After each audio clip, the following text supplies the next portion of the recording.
Hello, everybody. I'm just going to share this with everybody first, and then we'll get into the show.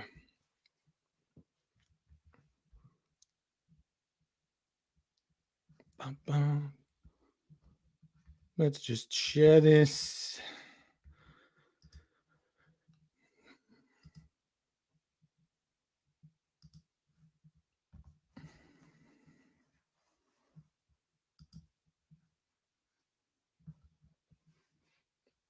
Bum.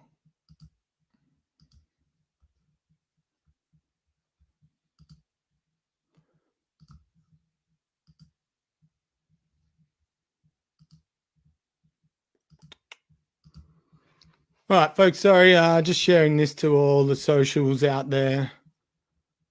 Dun.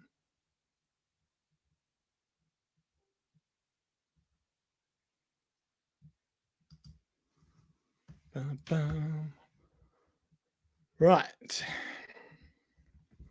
think we're almost ready to go. If I make this public.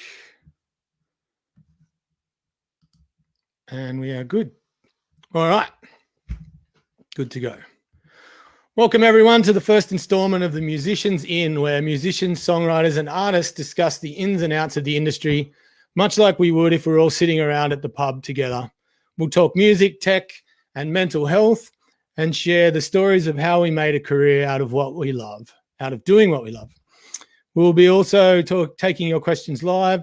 So if there's anything you've ever wanted to know, drop your question in the comments, and we'll try and give you an answer based on our personal experience.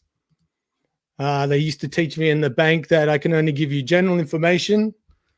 So, yes, but we're all professionals, so let's see. All right, let's welcome everybody. I'm going to try and put you back in the order that it was working.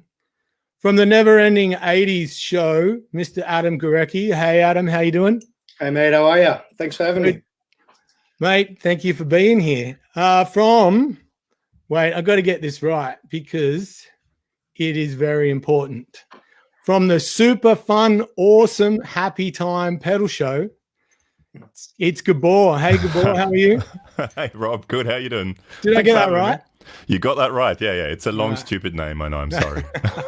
It's great, mate. It's a great channel. So thanks for being here. No, thanks for having me.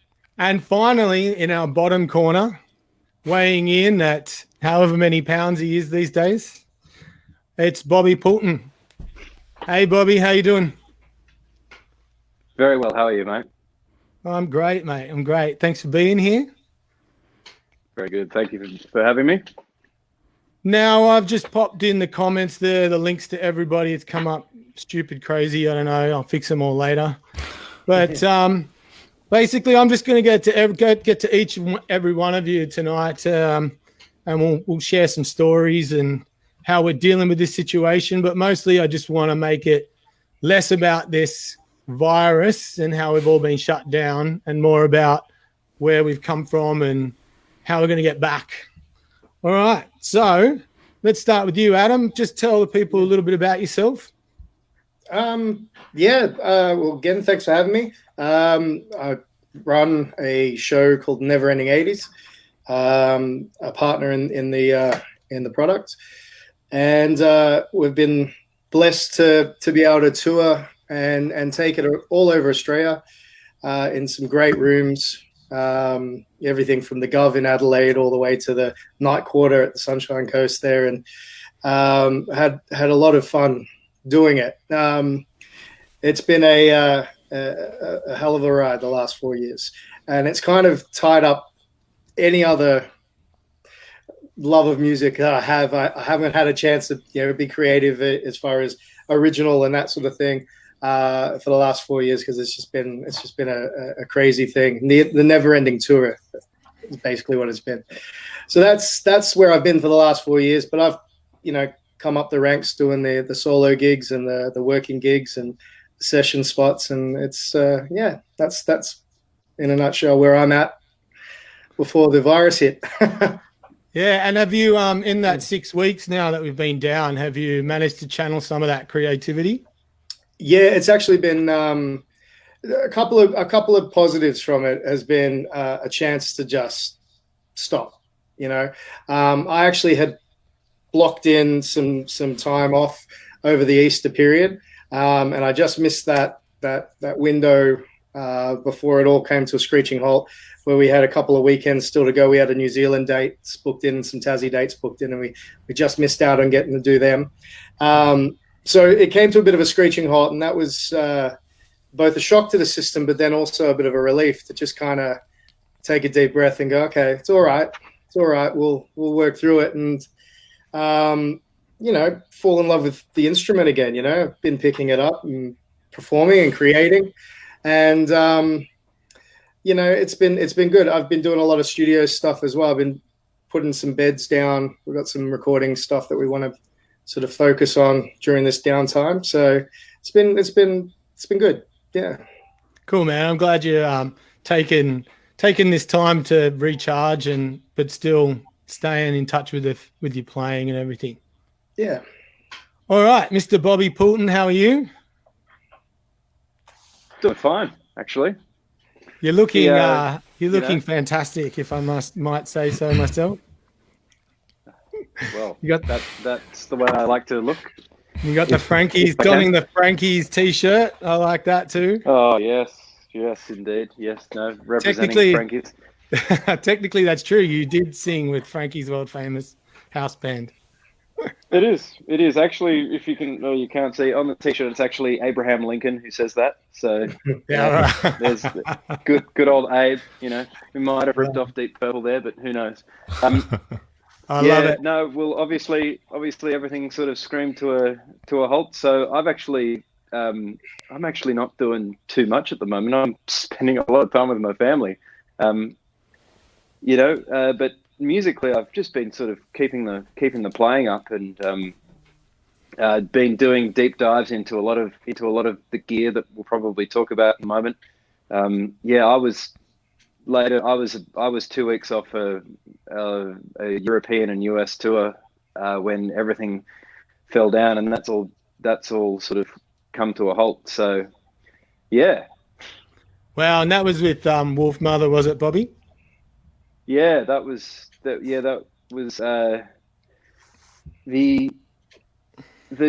first European leg of that has definitely been canned, and I haven't heard anything solid about the US leg yet, because that was going to be with Primus as well, and it's the Primus tour is still up and for sale and all that kind of thing. So I haven't heard anything about that yet, but yeah, hopefully by August we'll get to go. Hopefully the American thing still happens, but I'm not sure about that. But hopefully back when August runs around, we'll get to do the second European leg and get all that kind of thing happening as well. So yeah. Yeah, it's very interesting. Frankie's Pizza is now exists pretty much as a bottle shop. So they're just selling all their excess beer that they have that will all the craft stuff that will go stale after a few months. So yeah, they're doing like home delivery beer at the moment. Wow. Oh man, I picked the wrong time to quit drinking, didn't I? Yeah. Everybody's got a supply and they're selling it cheap. It's like petrol. Yeah, how cheap is it now? It's a great time to do a lot of driving right now. I know. I think I took my van out. It's only the third time in 6 weeks, and put some petrol in it, and it was 35 cents cheaper than the last time I put petrol in it. $79.95 it was here the other day. Oh wow! Really? That's crazy. We're still getting screwed here on the far northern New South Wales in the northern rivers. Our local ones are still selling it for more than $1 a litre. Just for really? E10. Okay. Yeah, it's crazy. Right. Price gouging. All right, and let's move on. We'll get back to everybody and hit some hot button topics shortly. But let's finish up GABOR. Last but certainly not least, to tell the people who you are and what you do. Well, I'm very jealous of the possible Primus tour. I'm a massive Primus fan, so. I'm GABOR. I'm a local musician here on the Sunshine Coast, and I also do a silly YouTube channel called the SuperFunAwesomeHappyTime Pedal Show, where we talk a lot about this sort of stuff, pedals and amps and guitars and silly stuff, and we there's myself and a friend of mine, Alex Rotier, and we sit around and giggle and fiddle with knobs on guitar pedals and, yeah, giggle. That's basically us. And gig-wise, what were you doing before this? I've sort of since I've got 2 kids, and sort of since I've had kids, I try to stay. I live in the Noosa area. Since I've had kids, I sort of try to stay in a local area. So I've just been I've become sort of the Kenny G of the Noosa restaurant scene. I sit in a bunch of restaurants and at the Sofitel and at a few other places, and I play gigs and finish as late as 9 p.m. sometimes, which is just horrible. No, it's great. I used to do a lot more traveling and stuff, but yeah, I've since I've had kids, I sort of missed almost a whole year of my firstborn, and I decided I wanted to stay home and be around my kids and my family. And yeah, it's funny, I talk to so many other musos and so many other people who all talk about downtime at the moment. But we've got 2 kids that are in primary school, and my wife and I the homeschooling thing is just insane. So I used to have lots more time before this. It's all gone now. Yeah. Wow. Well, yeah, that little scene down in Noosa is pretty cool, actually. I spend a bit of time there, and the little acoustics in all the restaurants. It's a nice little vibe. So plenty of tiles and glass. Oh yeah. and plenty of Noosa people who are not the most polite people in the world. But yeah, it's it pays the bills and it's great. And I mean, I most of my time I spend in here in front of the computer editing videos and stuff anyway. So it's not much different for me, except for I'm home 3, 4, 5 nights a week when I'm usually out. I eat dinner at home more. That's really the main difference. Well, I'm the king of the Sunday session. So it's just the Sunday gigs. I think you pretty much have the year booked in advance with Sundays before this happened. But speaking of Noosa, I'm representing with the stripy shirt. It also doubles for representing Avalon. So for all the people on the northern beaches, you're going to know. Yeah, exactly right.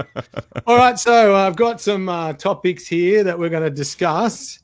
So we'll just maybe go in reverse order, but sort of talk about the path that led you to what you're doing. So Gabor, what was the inspiration for the pedal show?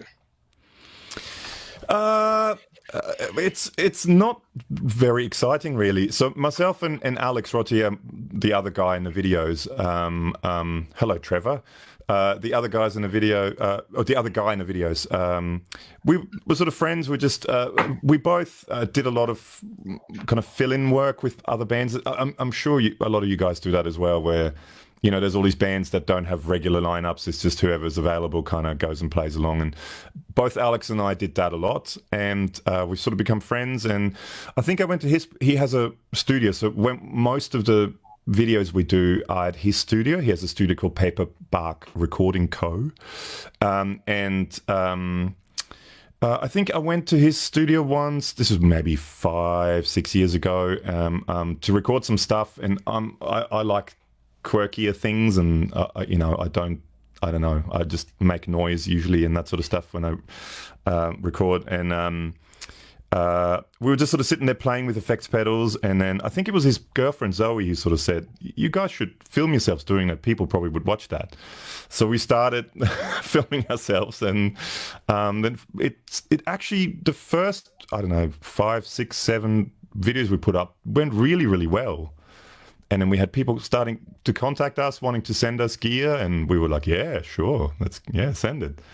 And yeah, so 5 years later, I'm doing it almost full time now. So yeah. Oh, that's great. Because I remember early, you guys got in there pretty early on. I know that Bergs was doing his ones. Oh, he's like the grandfather of the whole thing, yeah.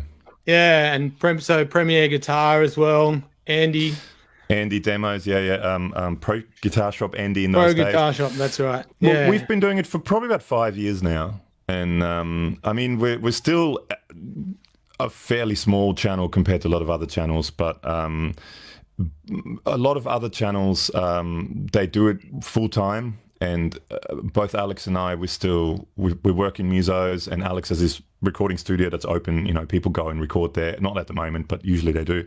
So we're both working, you know, on the side, and we can't put that much time into it. So we've been kind of not pushing it too much, just kind of casually going along. And it's really just this year and last year that it's really taken up more time than it should. But it's great, you know. It's I'm not complaining.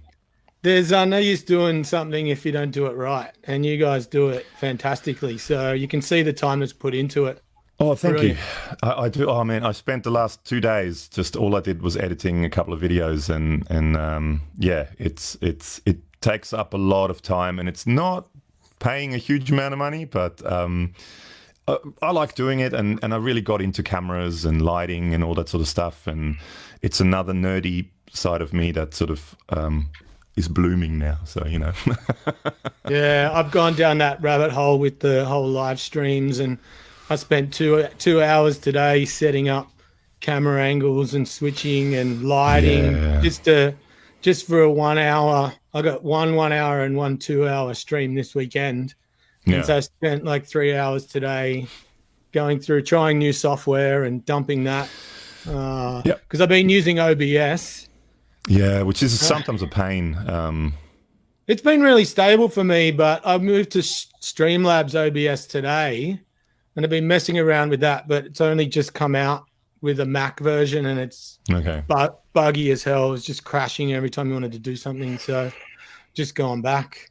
Yeah. Well, a lot of people I know use Wirecast, and it's meant to be good, but I think it's a subscription-based thing, so it's not super cheap. But that's what a lot of other YouTuber friends of mine seem to be using. I haven't tried it, but I'm exactly the same. You know, that's all I do. I spend hours setting up things and agonizing over when the camera goes from the pedal shot to us, and I'm just, I don't know, I'm a bit over the top with that sort of stuff. But that's the thing. The situation we're in at the moment, where we're not earning any money, well, most of us, but it's getting these free software and getting the most out of them, because we can't really afford capital investments right now. So yeah. All right. Well, thanks for that, Gabor. Let's move on to Bobby, Mr. POULTON. Want to tell people where you came from? I know that you and I probably have the most amount of history out of anybody on the chat tonight. So sort of tell people where you came from and how you got to where you are, and your time starts now. Sure. Yeah, cool. Sorry, I've been turning around because I can't hear Gabor through my ears, so I'm tuning into the live stream to hear him. Okay. Yeah, I was playing in an alt rock band called Torch Le Monde. This is about 15 years ago now, and at the same time I was working in a music store called Alan's Music. And when I left that band, Torch Le Monde, I swapped bass players. I swapped places with a guy called Pat Taylor in a band called Singled Out. Yay. And that was my first professional gigs. And that was with the powerful and attractive Mr. Rob Rhodes. So and we did that for not that long, but that was kind of my first taste of, I guess, like working as a professional working musician, doing all the bar gigs and all that kind of thing. And while I was working at the shop, my reputation as a bass player, I guess, was getting out there, and I started working for Peter Northcote, who is, of course, the one of the most prolific session guitarists in Australia, and that came through Les Rankin, who was the guitar tech there at the time.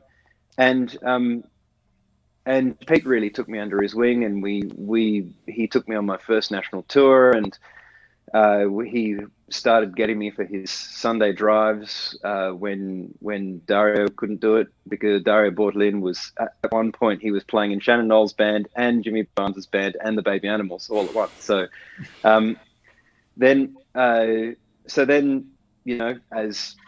things went on, I guess I started doing more and more sort of professional gigs for different artists and all that kind of thing.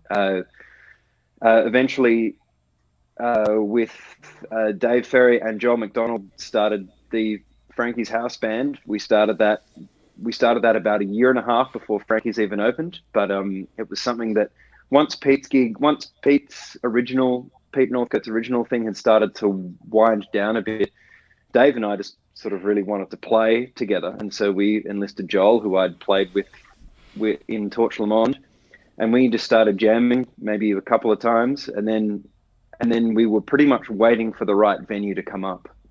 I literally drove around every single bar in Sydney to try and find somewhere where I thought that our kind of like heavy music would work, and finally Frankie's opened, and we kind of, we walked in there a week or two after they opened and said, this is what we want to do, and that was great.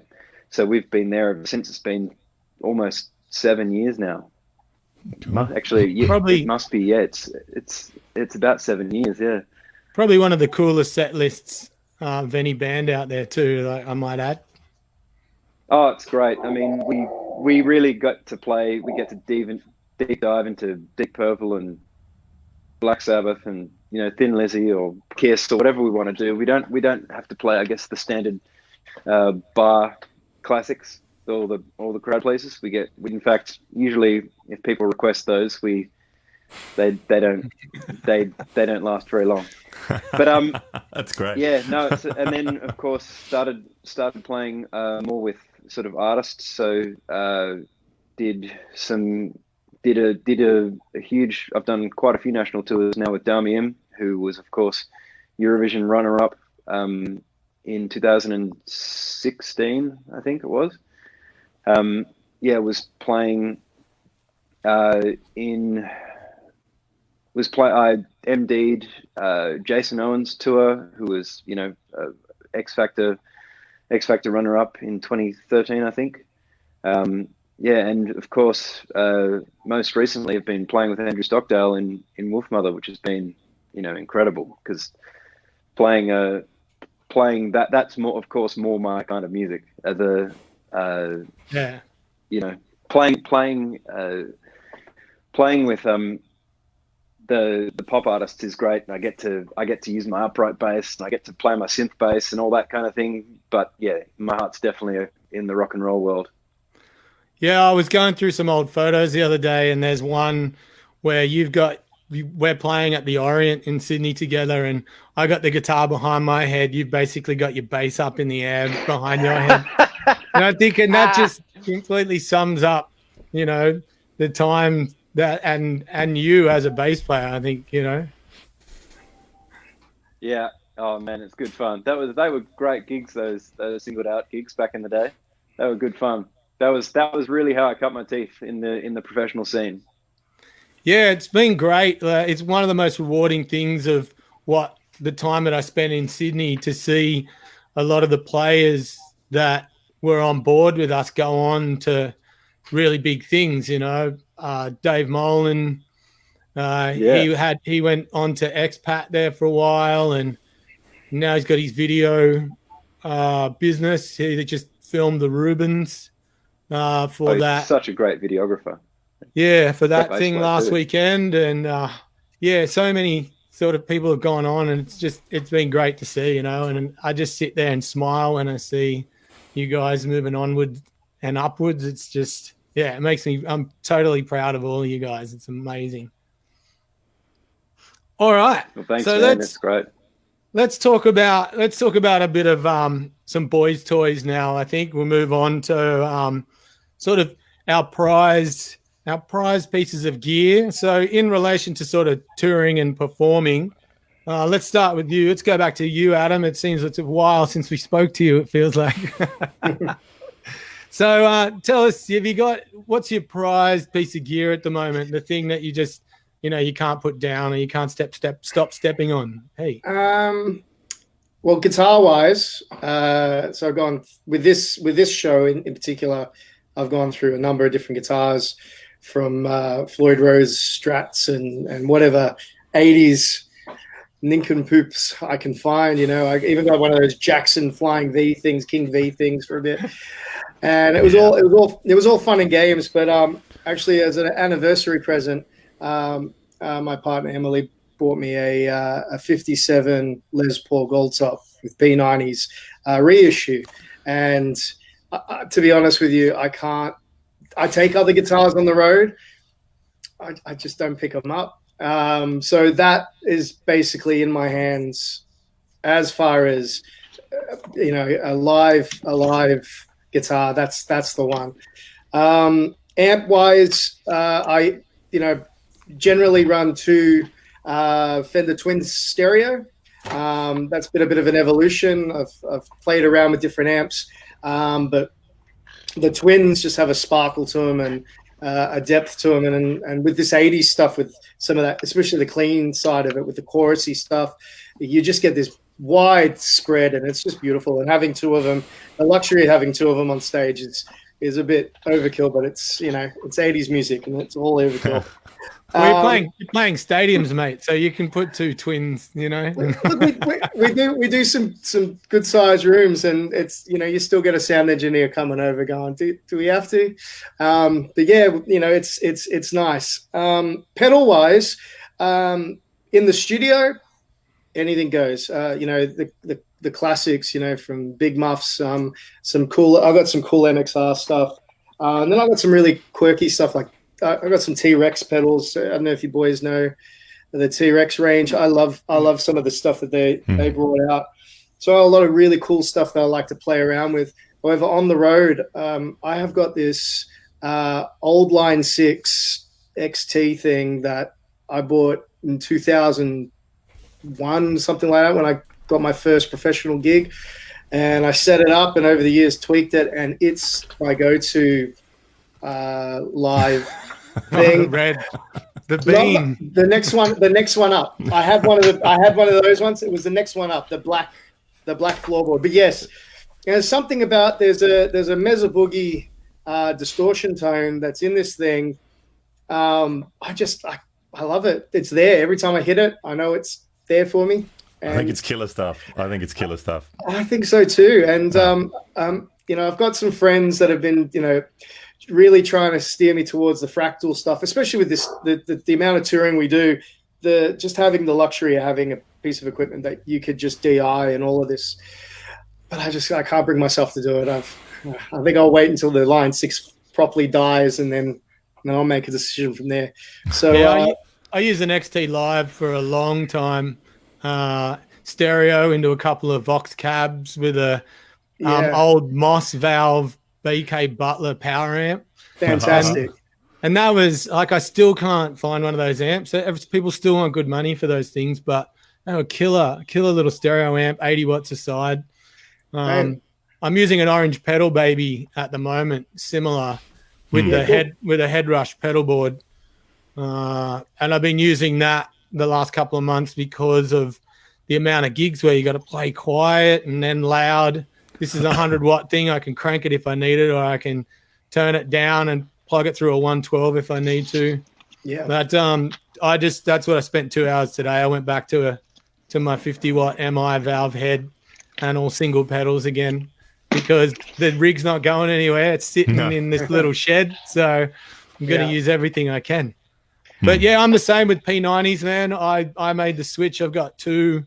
I got a Les Paul Special double cut Gibson, and I've got a Epiphone Japan single cut special as well. Yeah, and I can't put those two things down. There's something special about the P90s, especially at a high volume.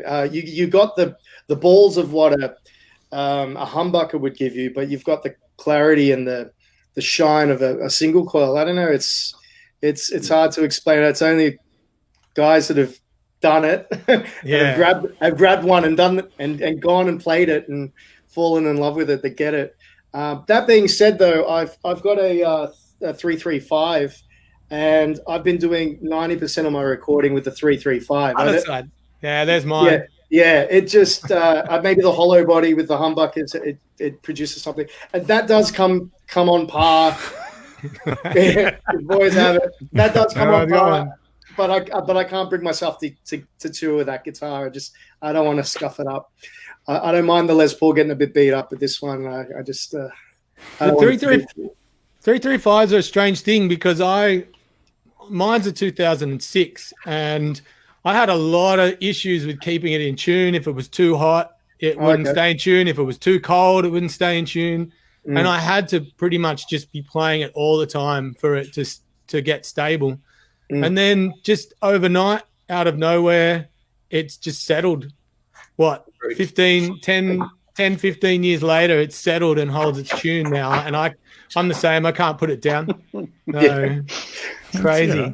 Slowly, don't rush into these things. No, typical of Gibson, though, isn't it? Like, well, the Gibson range, the 2018, when they kind of did the rebirth, so they kind of went under, or looked like they were going under. There was talks of them being bankrupt or something, and they did this range. And I've got good friends over at Hayworth's Music in Wollongong, and they ordered a large stock of guitars, and I got the opportunity to play quite a lot of them.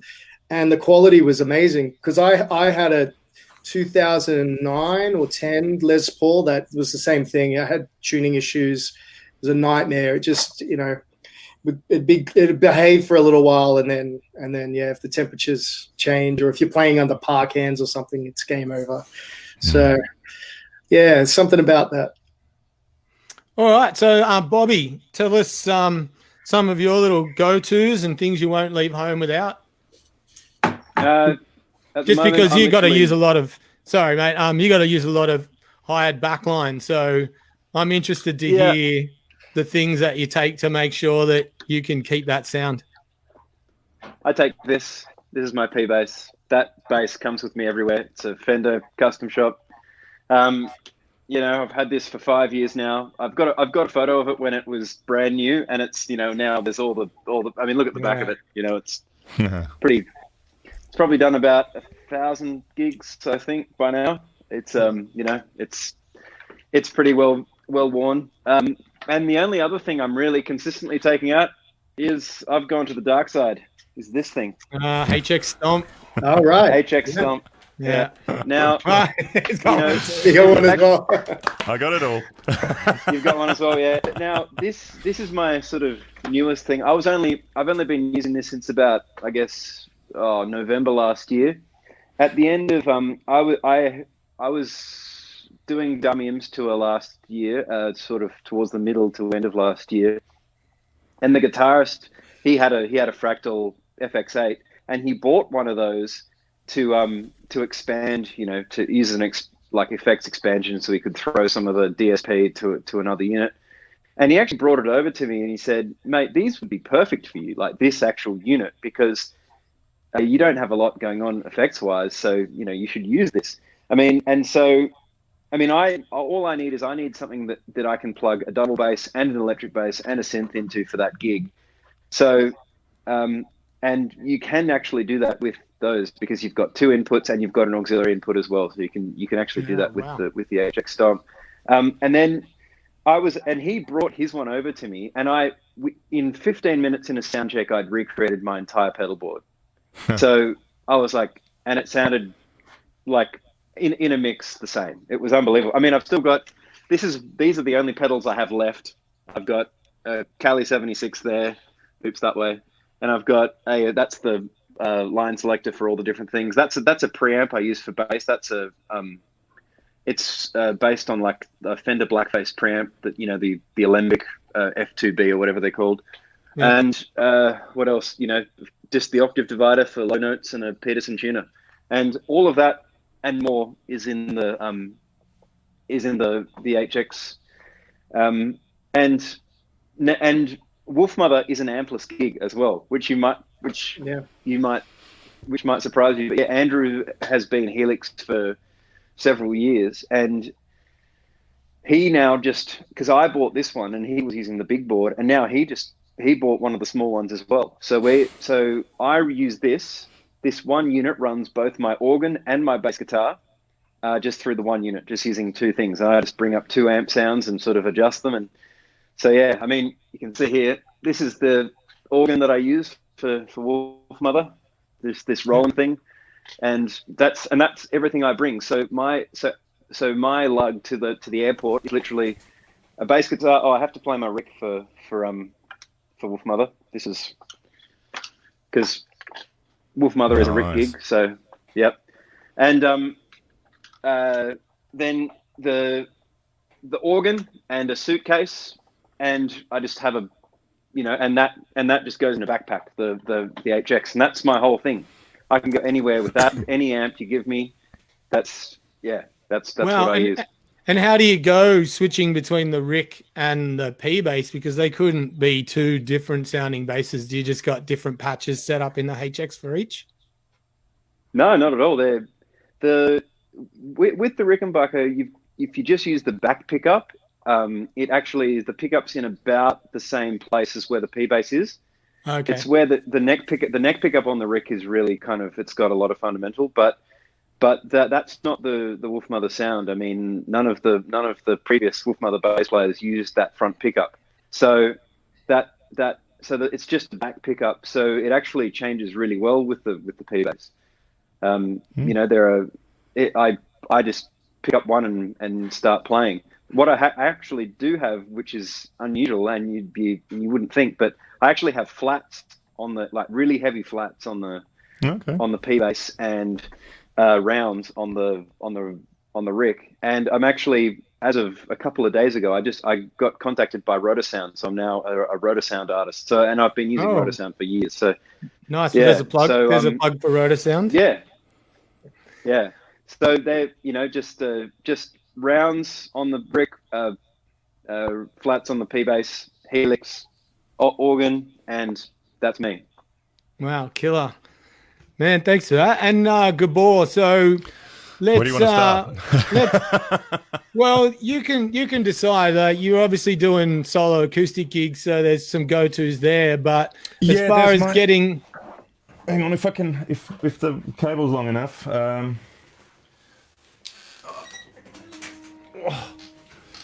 So actually, we were just talking with my wife, I don't know, a couple of months ago when all the fires were around here. We were sort of saying, because there's so much crap in here, if we had to run, she sort of asked, what guitar would you grab?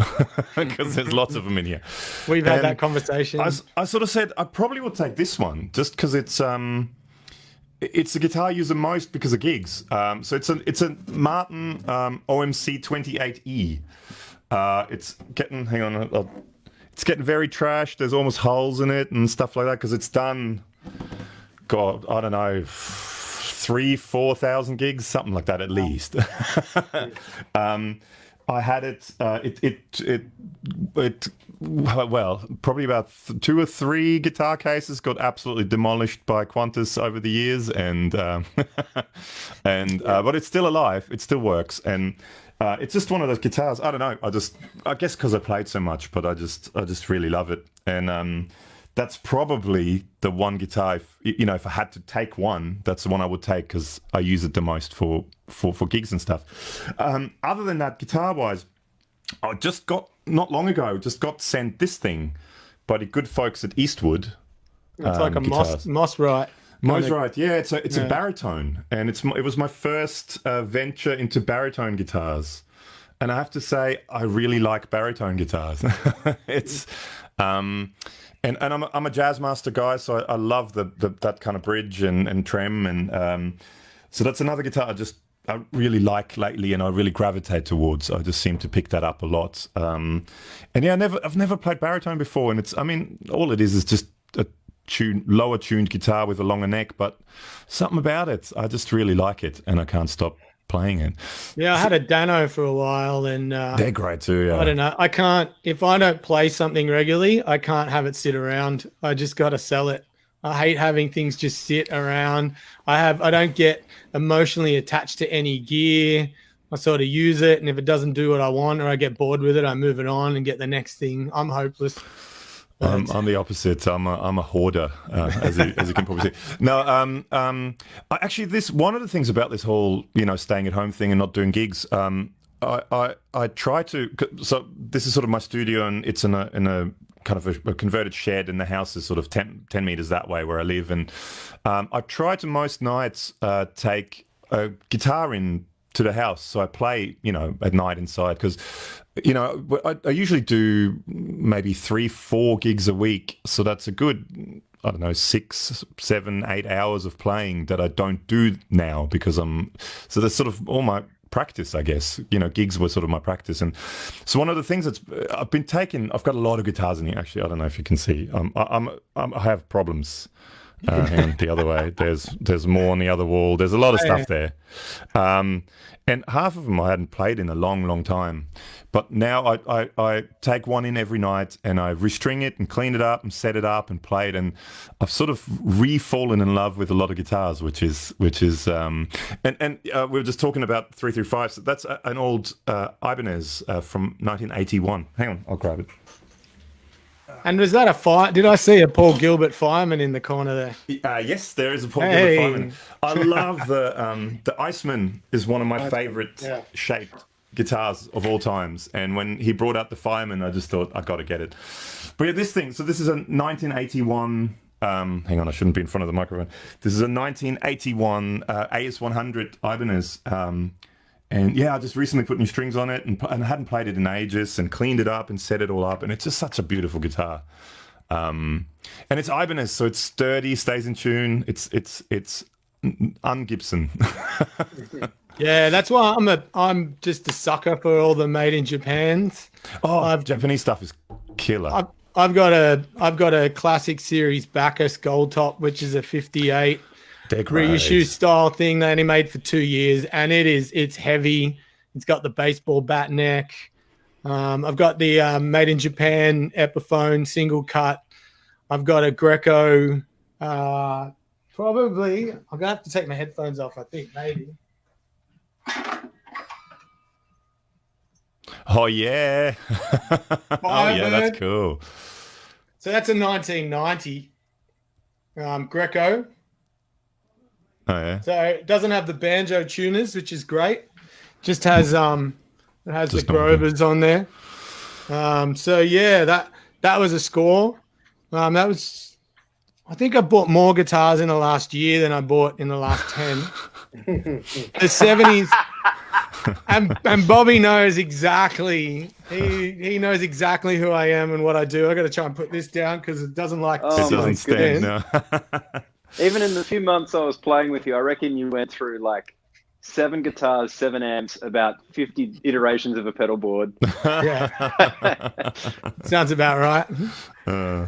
All right, so let's work on how we work with others, because this has been a big topic between sort of friends. We've been on the phone lately, going, with this coronavirus thing, we're really reassessing what we want to do when we go back. Some of us, like Adam and I, like we have absolute dream gigs, and Bobby, you've got Frankie's and Wolfmother, like just dream gigs. I'm sure that we love to get up and go, and no matter how far we have to drive or fly, we just can't wait to do the next gig.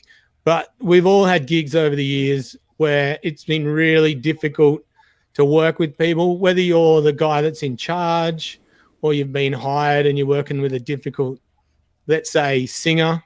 And I don't want to pick on drummers. Why would you say that? I'm going to just because I want to leave drummers alone tonight. I want to give them, like they've had a pretty tough couple of centuries. So let's pick on singers today, and mostly because we all venture into singing, and it's a little bit of self-deprecation goes a long way. But yeah, let's sort of talk about how we do, because for any kids that are watching, I know there's a couple of kids in Brisbane that have been tuning in, and I think that's the hardest thing. Family, we've all probably played with family members and how difficult that can be. But maybe, Adam, I'll start with you because you've been a little bit quiet as we move around. But yeah, how do you sort of deal with difficult musicians within a band, and some of the tricks that you use to get through each night, knowing that you want to keep the gig, obviously, because you need the money, or or there's other people in the band? Yeah. Be your own boss. That helps. No, Yeah, definitely. I think for the most part, my relationships with the musicians that I've worked with have been pretty healthy. The hardest thing I've always found is, and has been since high school when I first rock band, is you get together with a group of people and you have similar interests or a similar goal in mind. And then over time, those goals start to change for each individual person. And so actually keeping people together is sort of a hard aspect to follow. But we've all worked in situations where, there's been rotating lineup bands and in the cover band world or show band world, that's not too, it happens quite often. Once you start entering into the original band world, and like what I've kind of set up with Never Ending 80s, where we've kind of got a core group of people that have become the face of the band. We've got a fan base, a pretty healthy sized fan base that come and they expect to see certain people on stage. It isn't just a rotating lineup situation. Then that starts to get a little bit difficult. And so then you have to listen a little bit more. People often will not necessarily say out loud what they're feeling. And so you kind of have to read the situations a little bit and try to understand. The biggest thing for us is touring. We constantly tour. It's not in blocks where, you're on the road for 3 weeks or 5 months or whatever. We're on the road constantly. So the biggest concern in our band is everyone's health, both mentally and performance physically. So we try to roster time off, weekends off, or sometimes even just have one gig like a local based show and only have the one for that weekend, and makes it a little bit easier to kind of manage that way. And then that brings the energy together. You take 2 weeks off from each other and you come back and it's like you've had a mini holiday and everyone loves each other again. So that side of things I find not that difficult. The hardest thing in my area of business is actually more the management side of things. When you're dealing with promoters and venues in particular, it's quite tough. You sell a room out and there's you got a show on and you sold a room out and you turn up, and especially in some of these bigger RSL clubs, you've got young venue managers and staff that are getting paid the same as if there was 3 people in the room or there's 1,000. And so now you've made their night difficult. And because we are a show band and not, Wolfmother, where there's an artist, or even Demi, where there's an artist name attached to it, even a Shannon Knoll, we're just sort of still considered that, local musician type thing. There's a bit of an attitude that comes with some of the venues that you go into. And so you've just made their night harder. And so that's actually a little bit more confrontational, I find, than actually dealing with the band week in and week out. But you learn to roll with it, and again, read the situation and try to get everyone on a good footing from the word go into the shows. So yeah, I mean, that's sort of where we're at with relationships anyway.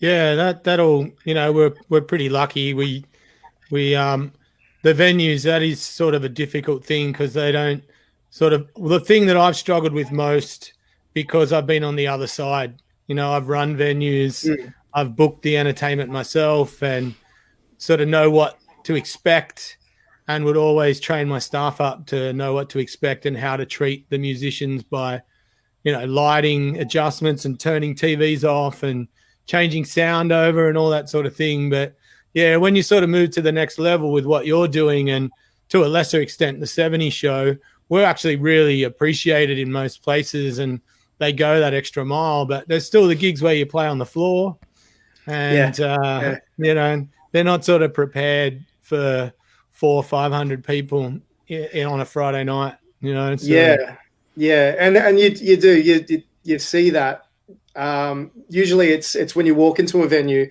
and there's smiles on everyone's faces, you know you're going to have a great night. When you walk in and you see that stress, then you go, okay, well, we're going to have to calm the situation a little bit and befriend as many people as we can. Yeah, that's right. Yeah. And Bobby, how have you dealt with, being in a band with me? I mean, with difficult people. I generally just don't get upset by things. And so if people are difficult, it doesn't really upset me. I really don't really, I can only think of one gig in my life that I really didn't enjoy, and it was kind of one of those things where it was like, oh, this isn't what I should be doing. But and that's out of how many thousands of gigs, so really, I don't really find people difficult. Like some people, if they really go out of their way to be difficult, then they'll be difficult. But you really don't sort of find people in that situation. Everyone's trying to sort of just do their job, I guess. I can't think of a situation where someone's really sort of tried to like mess me up. Actually, there's one situation, and that wasn't even a musician. It was a baggage situation on a flight. But, God, yeah. Yeah, like I really don't really have to deal with the back end of anything. I've never had no one owes me money, like I've never had any real problems with that. Like I know that some people have had huge issues with that.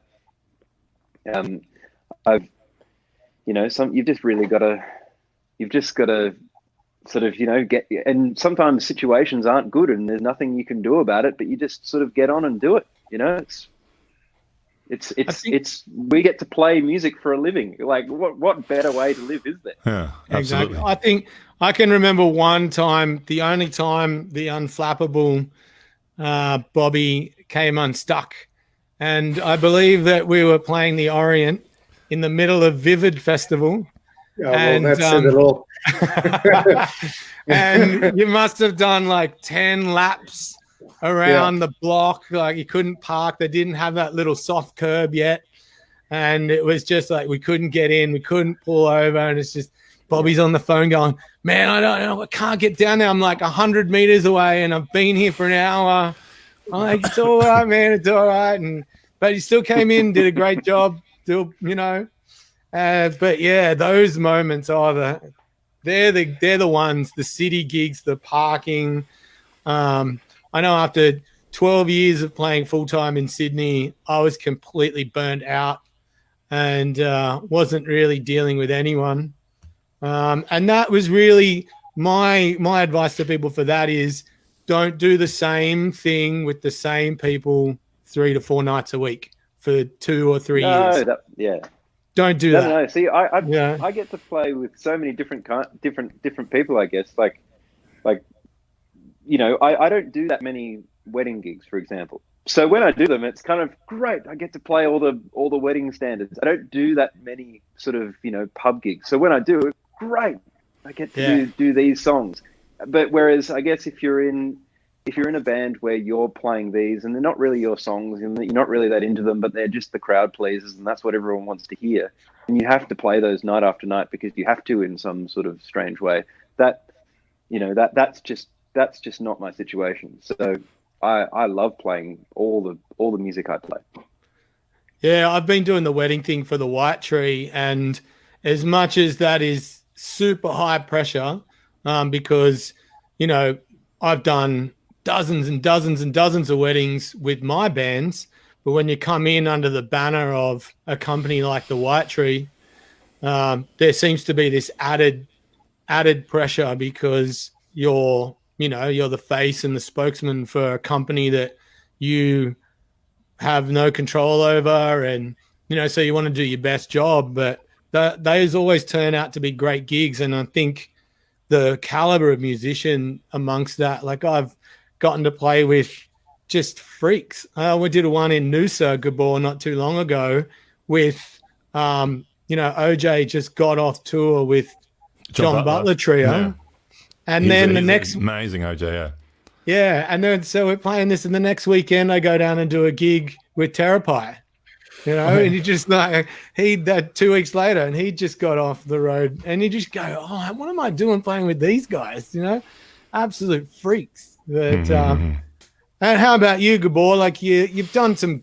Did I hear the other day when we did that you were doing the Chili show for a little while? And yeah, I was involved in that for a little while, and I've done lots of stuff over the years. I've always with I think very early on, just the way I am. If I'm not happy with people, I tend to just walk. You know, I've always been.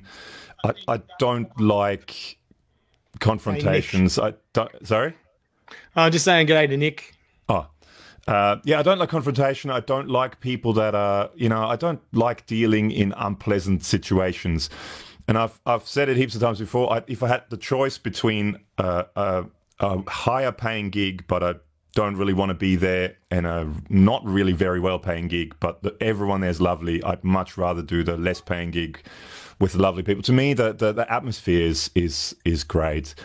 And I mean, not great, but it needs to be great. I don't like, you know, venues where I don't like the people. I'd rather not play there. I'd rather get out of it. And so I made that decision quite early on as a musician. And I always find, you know, even if you think, and this is sort of, I guess, if I had any advice for young up and coming musicians, I think a lot of times, especially if you you know, if you're willing to do it, if you really want to do it, a lot of times if there's something that you think is really important, but you really don't like doing it, if you just let it go, you know, there's another door that will open eventually, and then you are in surroundings that are much more pleasant and much nicer.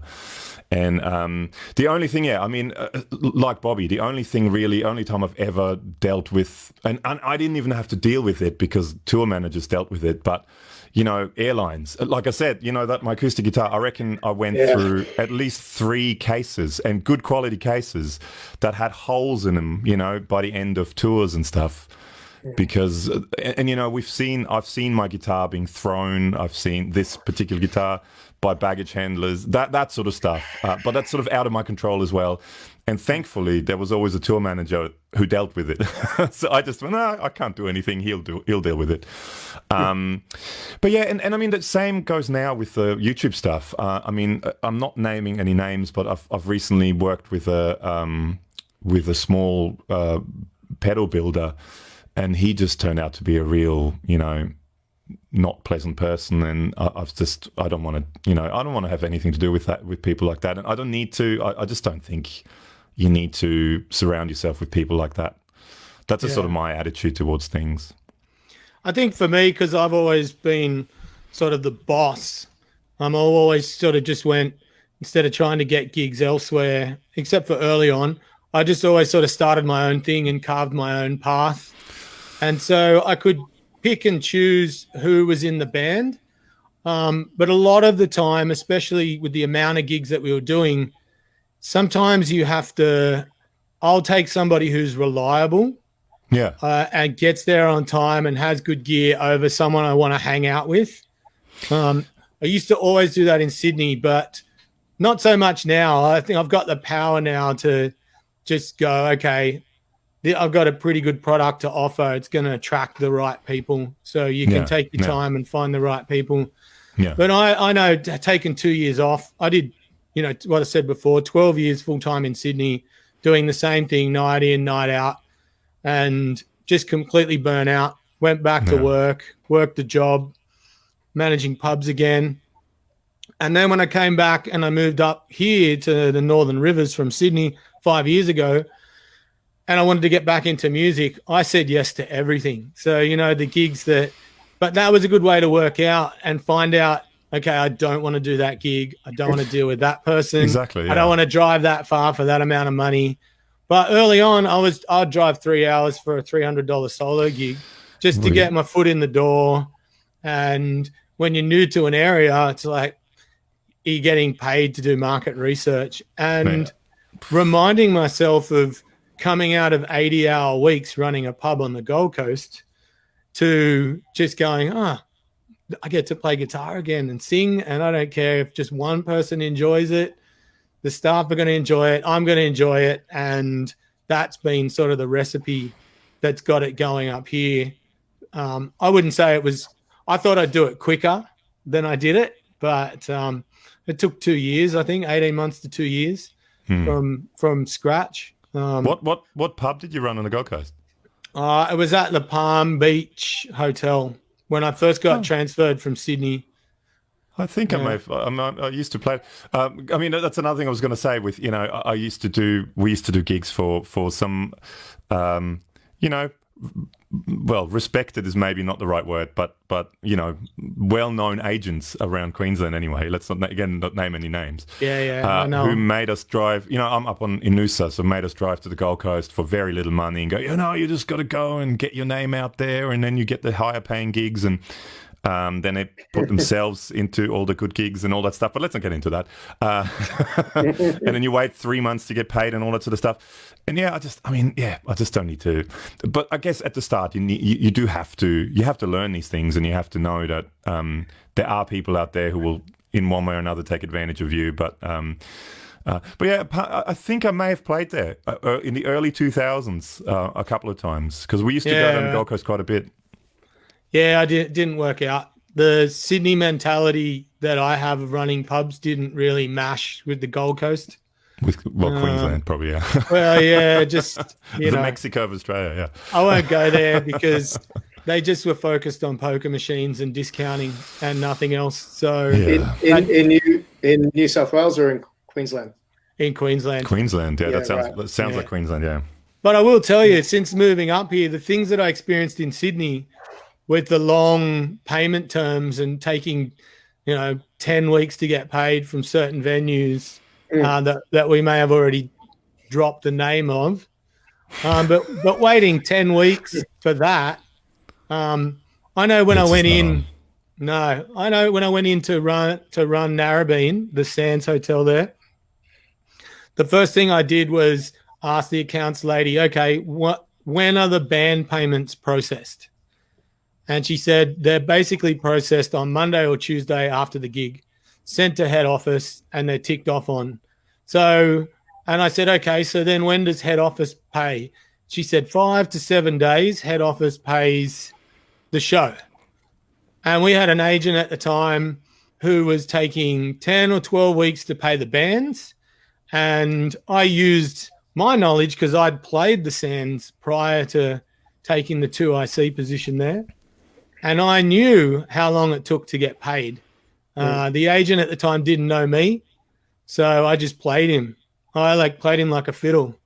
And I said, so how come the bands are taking 10, 12 weeks to get paid from here? I've got mates who won't play here, even if I'm booking the room.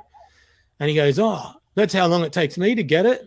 And I went, well, and I put the paperwork down in front and said, here's where it was processed by us. Here's where it's processed by head office. And here's the artist told me that they got paid 10 weeks later. And he just went, I don't know. No, that's probably not right. And I went, basically, sorry, you're fired. And, short-term investments. That's what it's called. Short-term investments. Exactly. And we've all experienced them everywhere. But coming up to Queensland, I got to say that dealing direct with probably 90% of the venues and not through agents has been a godsend.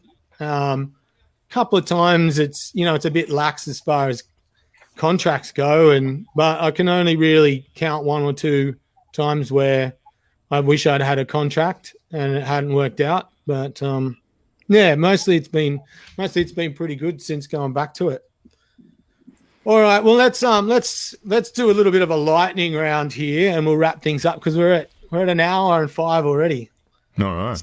So let's just do some recommendations quickly. Let's just breeze through this, and maybe we'll start with Bobby first.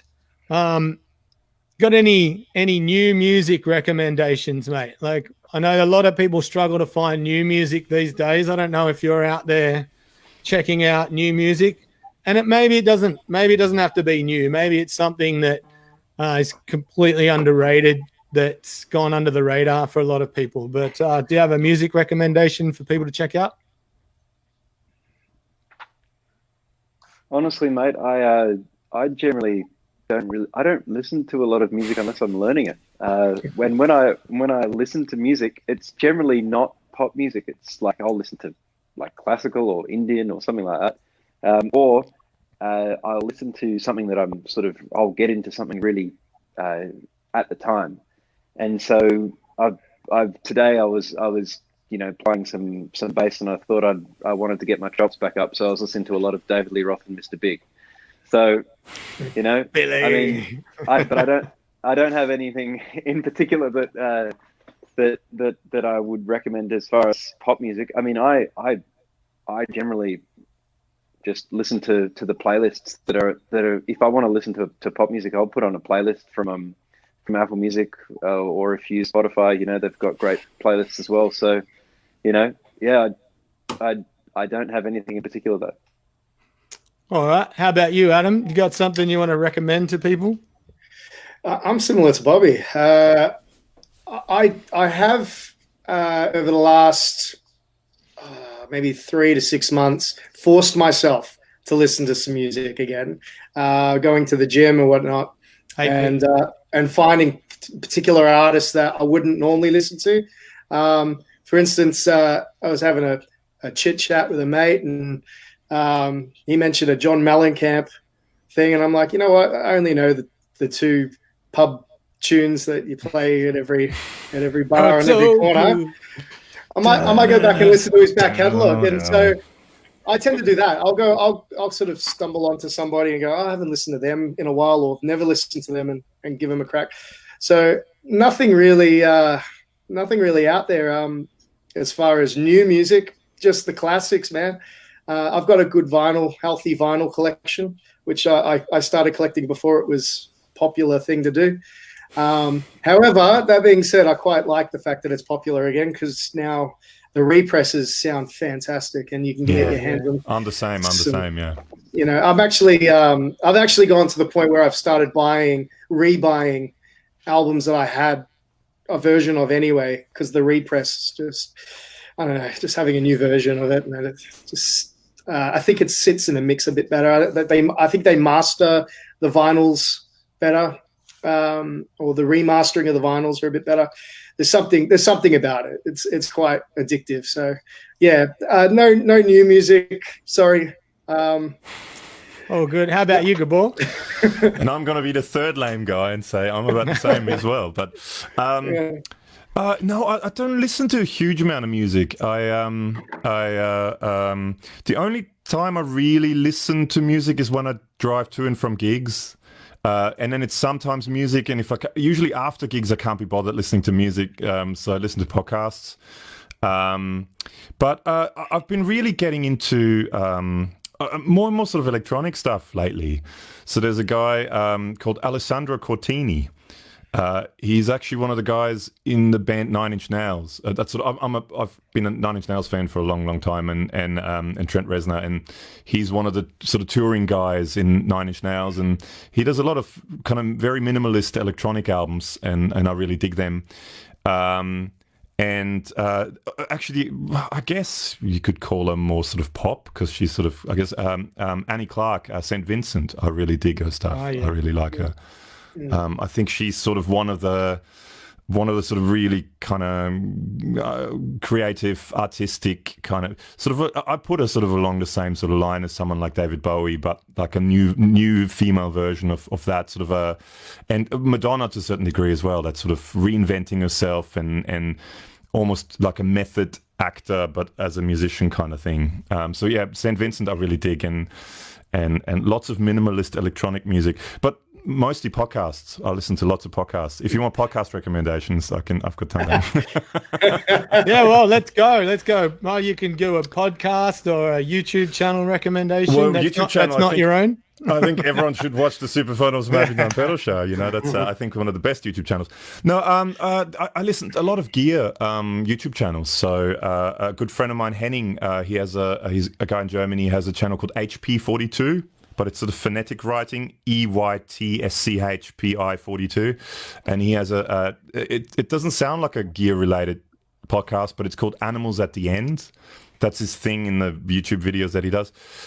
So I listen to him a lot. The Guitar Nerds, which are a bunch of English guys who do sort of gear-related channel.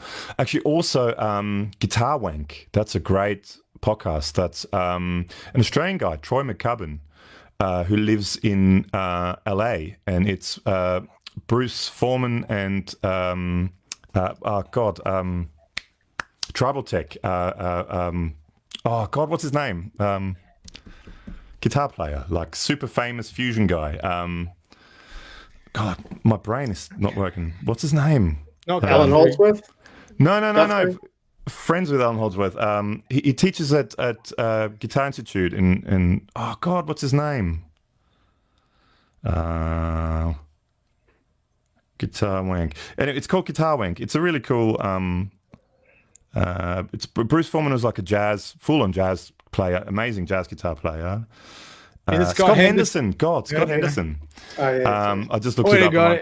That's a really cool, and they interview a lot of people. So they had guys like Tim Pierce on, and they had all the big sort of names in LA. They had on. That's a really cool podcast. Really good podcast actually to listen to as well. Well, like the couple of the Aussie ones, like Guitar Speak. Guitar Speak, I was just about to say. With Matt Wakeling, and is it the Gig Life with Stevie? Yeah. There's tons of good ones. Yeah, I'm a big fan of the Conan O'Brien one. I just like to laugh. Yeah, I haven't even listened to that yet. Oh, actually, another really good one is Hanging Out with Audiophiles.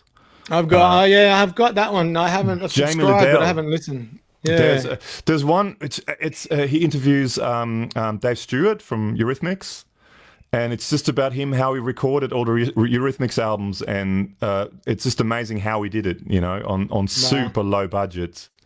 And yeah, that's a really cool podcast too. Hanging Out with Audiophiles. Well, I've got some music recommendations because I kind of do like to check out new music. Before this, I had a Spotify thing, so I was always looking, and now I'm using Tidal because they did a $5 for 4 month thing. So I went, okay, I can do that. But I'm a huge fan of Tyler Bryant and the Shakedown. I don't know if you guys have heard of him. No. Fantastic guy, like just fuzz pedals for days, Strat into a Marshall, like Tyler Bryant, freak. Actually, the son of you talk about names, so you can't bring him to the second guitarist in Aerosmith. His son is in Tyler Bryant. God, what's his name? The Three Monkeys amp guy. That guy. Yeah. But Marcus King is another one. He's a freak. Gary Clark Jr., obviously he's been around a while now. Yeah. Jason Isbell, just like that sort of bluesy, rootsy kind of American thing at the moment, like lots of fuzz pedals and just real raw guitars. I even started to get into the Black Keys a little bit more. I was not, we all know the singles, but dig a little bit deeper and Dan solo stuff. I just really got into that fuzz kind of tone with slapback delays, and so I've been searching that sort of stuff out. Fuzz is always good. Fuzz is great. Sorry to quickly butt in there. If you want to geek out, on some YouTube channels, and your boys like a little bit of synth stuff as well. The 80s thing took me down a rabbit hole. There's a couple of fun YouTube channels. There's a guy by the name of Look Mum No Computer. No computers. Yeah. He's great. This guy, if you haven't seen his channel before, it's fantastic. Like he's built a giant synth out of Game Boys and Ataris and stuff. So there's some fun sort of synth based stuff, and then there's some pedal guys that do some similar things where they do some wacky pedals and create some interesting things too. So especially if you like 80s stuff, there's a guy called Espen Kraft. Okay. Which is, I think, is Norwegian, maybe, And he's all about the 80s, and he's all 80s keyboards, and he writes these songs that sound very Pet Shop Boys kind of. He sings and plays. It's Espen Kraft, ESPEN Kraft. It's if you're into the 80s synth stuff, he's great. Oh, brilliant! Yeah, I've fallen in love with it. I have to say, I'm quite addicted, and with composing and stuff. I've downloaded quite a few plugins, but I'm tempted to now just start to buy the real things and build the wall. Oh, actually, just because it just came to me, another guy. Just thinking here, you know. Just like do the 80s film clip thing, yeah. Howard Jones. I'm digging it. It's good fun. There's another guy called Heinbach. If you ever get a chance, he's a very dry German guy. But he does sort of minimalist electronic music with medical test equipment. I love it. So he collects all his old medical test equipment. He's a Heinbach, so Hainbach. It's all these massive old test equipment, medical test equipment stuff, and he does, and then he does a lot of tape stuff. So he will record these tape loops and have tape running across his whole house. You know, going along. So he has this loop that just kind of goes around, and he does amazing stuff. Yeah, there's tons of great YouTube channels out there that do way more interesting stuff than I do. But no, there's tons of good stuff out there. There's, you know, if people can't go anywhere and just spend time at home, there's a lot of good stuff on YouTube and a lot of good guys that do that stuff. Definitely. Yeah, that 80s thing, like Chase Bliss and all those sorts of pedal companies and doing weird 8-bit things, and just they've just taken that shoegazer music to the next level, really, with all those crazy. Like we've got Pedal Empire up here in Brisbane, which there's not really a shop like that in Sydney. I hadn't seen anything like that in Sydney. Maybe Global Vintage is close with Rene there, but Pedal Empire is the next level as far as sort of how many pedals are for sale in the shop. Like, it's crazy. It's that and Deluxe Guitars in Melbourne. That's really the two, when it comes to pedals. I think that's the two big ones in Australia. Is that the one in Fitzroy next to the Music Swap Shop? No, that's where it's just south of the city. It's It's Deluxe Guitars, and they have a rehearsal space and backline hire. They do as well. I'm not sure. I don't know Melbourne that well, so I just know it's south. Yeah, I like going rummaging when we get to stay in its city for a little while. I'll go sneaking around and see what I can find. There's some interesting stores around. I always love to do that when in any way, shape, or form, any tour or anything took us to Melbourne, and quite often Melbourne would be the central hub, and then we'd drive to all the other places for the night. And there's some fantastic little shops, Guitar Emporium as well in Melbourne. If you're into vintage stuff, that's a fantastic place. I'm addicted to that website. Their website's just fun to go to. Every day something really cool and new coming in. It's just I wish I need a sugar daddy or sugar mama or something like that. Yeah. So if anyone out there's willing, I try not to walk into music shop. The last time I walked into a music shop was Guitar Brothers in Brisbane, and that yellow double cut Les Paul was on the wall, and I didn't even plug it in. I've been looking for one of these forever since I saw Steve Stevens. Since I saw Steve Stevens playing one, on Live at the Hard Rock, I went, "What is that? I'll need that guitar." And Susie DiMarchi also played in the Early Warning video clip. Yeah. And that, it's not the TV yellow. I'm not big on the TV yellow just because I just like the solid color in the yellow. But yeah, that guitar has just been life changing for me, especially that 70s thing with the crunch, the AC/DC thing with the P90s. But we're going to finish up here. I just want to go around and just how you guys have been dealing with the downtime and how you're feeling and anything you've been doing, because we're all addicted to attention to a certain degree. That's why we're here. That's why we're here. We like the instant gratification of, an audience. something that sorely missed. For me personally, I've been going flat stick for 4 years, and I'm treating this as a forced holiday. I had coronavirus before it was cool.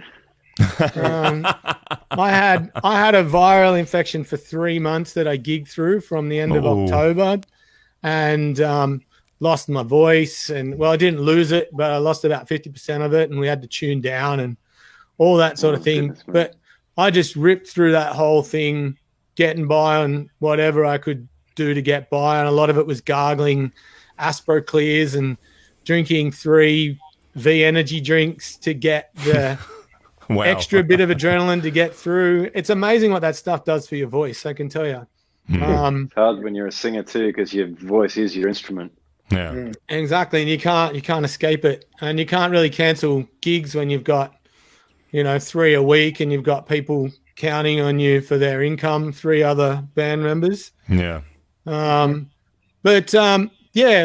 I've been really enjoying it. I've obviously had low days, but that has been the kick in the bum where you just go, okay, what am I going to do? I'm going to do something like this, or I'm going to work on my guitar playing, because basically, for anyone that knows me, I'm a pentatonic hack who occasionally gets enough water that I can break out of the box. But mostly that's what I do. But I just thought, you know what? The guy that was just on here earlier, Peter Northcote, he's been doing these late night sort of lesson sessions, which have been great. And that's inspired me to go, okay, I'm going to work on my theoretical knowledge, chord-based soloing, that sort of thing. And I've just been YouTube channeling, just playing A minor for 15 minutes, all over the neck. Get to know that. There's a great guy, actually, a good friend of mine, a guy called RJ Ronquillo.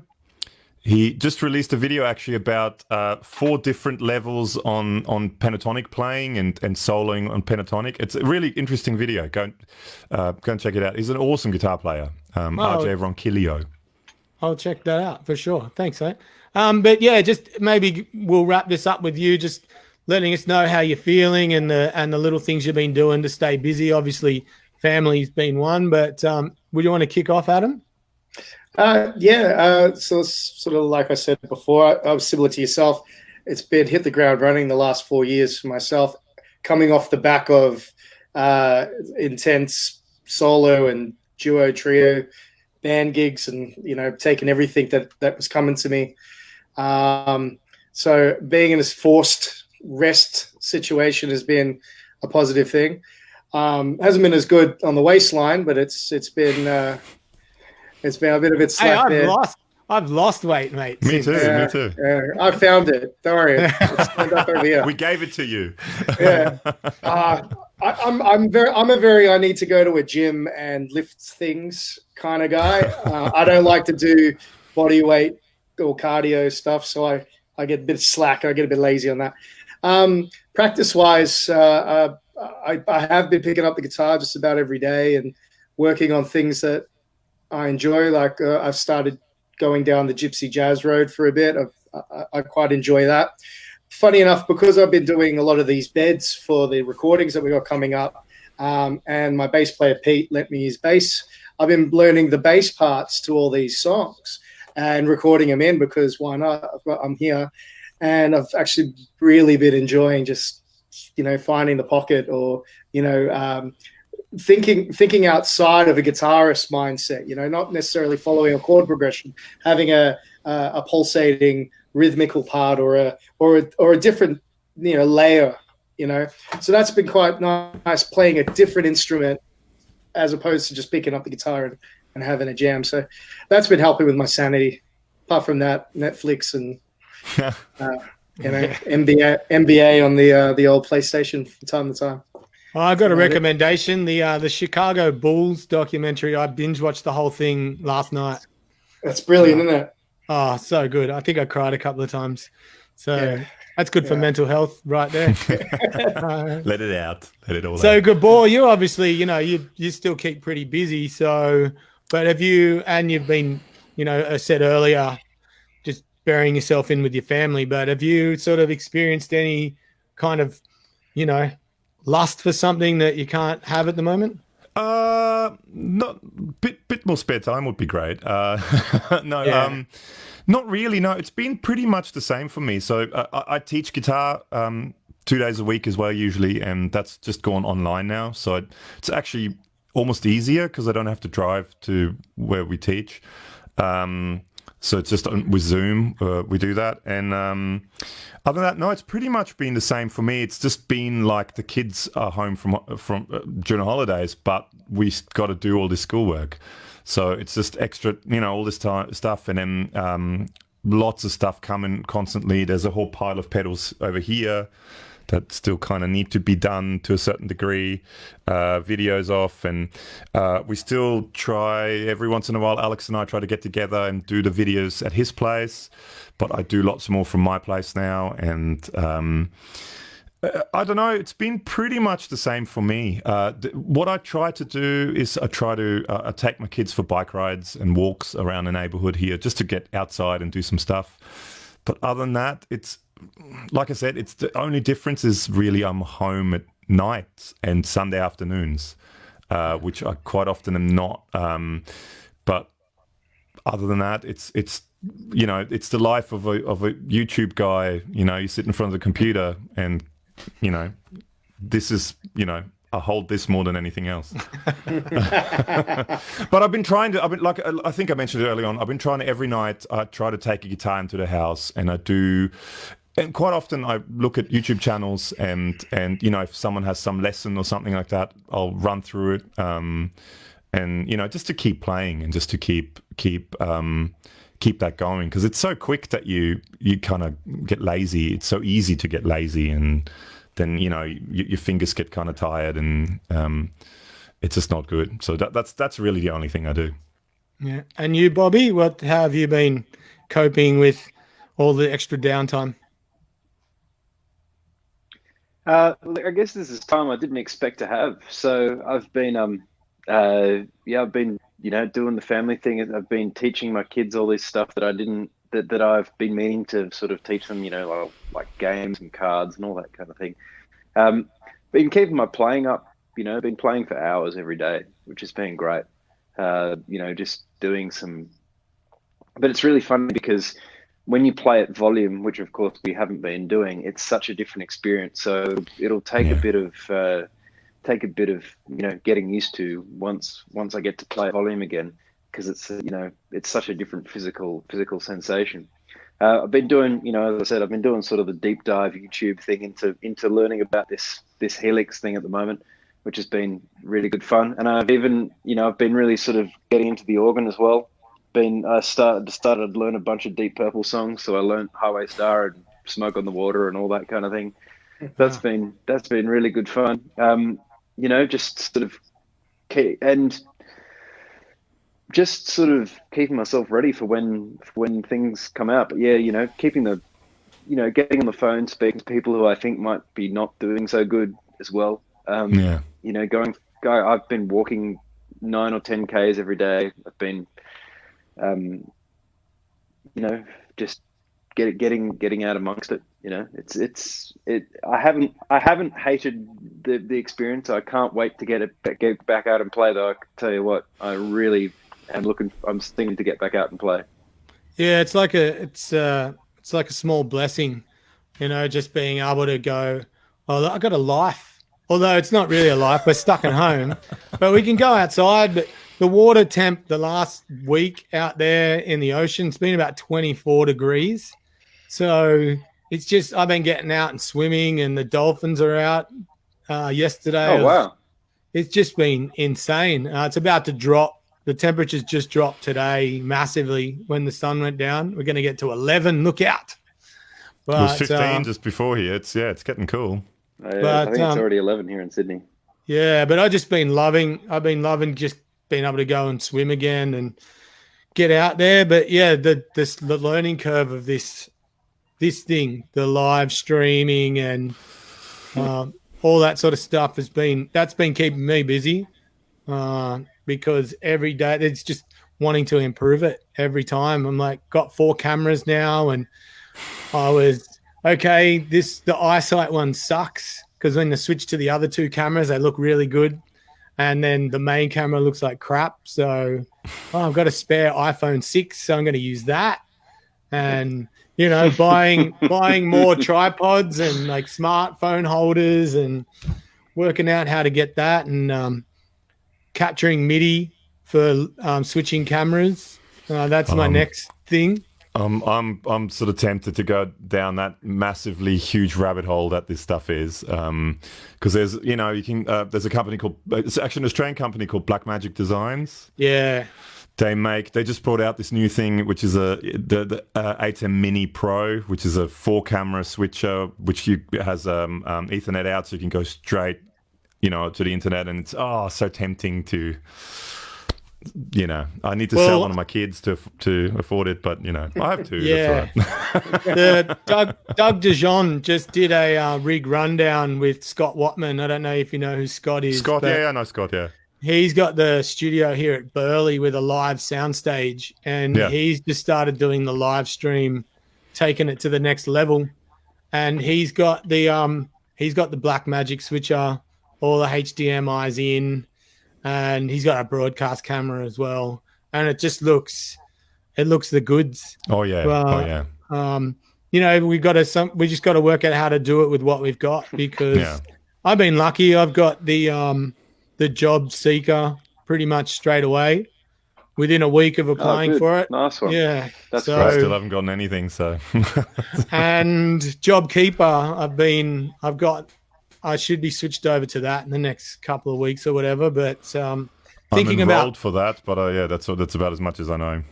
Yeah, and taking the money out of super to maybe invest in a business out of this, because even though I'll tell you something, in the last week I've got two or three gig inquiries for September onwards. So that's usually like the pubs knew a couple of weeks before this was going down, so I knew, which was great. We got prepared, and I prepared my guys for what happened 2 weeks before it happened. So the word on the street now is people are starting to look at the gigs coming back around September. We weren't as that's lucky. Such a long time away. I know. We weren't as lucky because we ticketed shows. It was more of the stress of how many people they were going to have in the venues. There were whispers about a week out, but no, it's too many hands on the pie to make any decisions, and it kind of was getting close to the Tasmania dates. So it was a real mess around for a lot of the guys in the band and the crews and stuff that we had sitting there waiting. It's a bit of a nightmare, but yeah, I've heard the same thing. Late October, September, a lot of venues are starting to open the books up again. So fingers crossed. It's gonna be interesting. How did you go with all the men at that time when it all went down? I was getting abusive emails about not making a decision to cancel the shows and refund tickets. Yeah. And I'm like, man, calm down. Yeah. We had a little bit of abuse. For the most part, people have been pretty fair about the whole thing. Yeah. So it's only been a handful of situations, but yeah, there's been a couple of people that have sort of really ranted, and they think we've got their money as well. This is no matter how you explain it to them, that there's third parties involved, and ticketing companies, and they've got their own systems that they've put in place to protect their business, because obviously if they refund everybody, all the shows that they've got, they'd potentially go under overnight. So it's a very complicated system. And then even rescheduling, trying to explain to people the show's got to be rescheduled, and then they get impatient with it. It's, you got hundreds of shows through the course of a year in that one venue, let alone the ticketing companies that have thousands of shows. It's a logistical nightmare, and I don't envy anyone that had to work through that period at all, because it's pretty full on. But for the most part, people have been pretty fair, man. I one or two crazies, but mostly fair. So. Yeah, I was pretty lucky. There was only, I think, 3 shows that were ticketed for us that I had to refund, and I was different. I had all the money, so it meant that, again, it had to be refunded through a third party, Eventbrite. Some people as of last week, still hadn't got their money, and I refunded it in middle of March. Yeah. So, but the majority of people got theirs back, and people just want us to get back out there again. Yeah. And I know they're talking. I saw on the news today that they need 2 weeks of no new cases, and then another cycle of 14 days after that before they're going to consider any further lifting of what they're doing as of Friday. So as of today, where you can have 4 people together now, have 2 friends over. That's why the 4 of us can be together. That's right. Yeah. That's right. All right. Thank you. So this has been great, guys. It's been an hour and a half now. So I just want to say thanks to everyone for tuning in. Thanks to these guys, Adam Gorecki. I'll put all of the links below. Bobby POULTON and GABOR. Thank you so much for joining us. Hang on the line and we'll finish up offline. But until next week, folks, I'll announce next week's guests in the next couple of days. Cheers. Thanks very much. Stick around, Thanks, guys. mate. Legend. Thank Cheers. you. Thanks, everyone. See you for the live stream on Sunday afternoon. Cheers.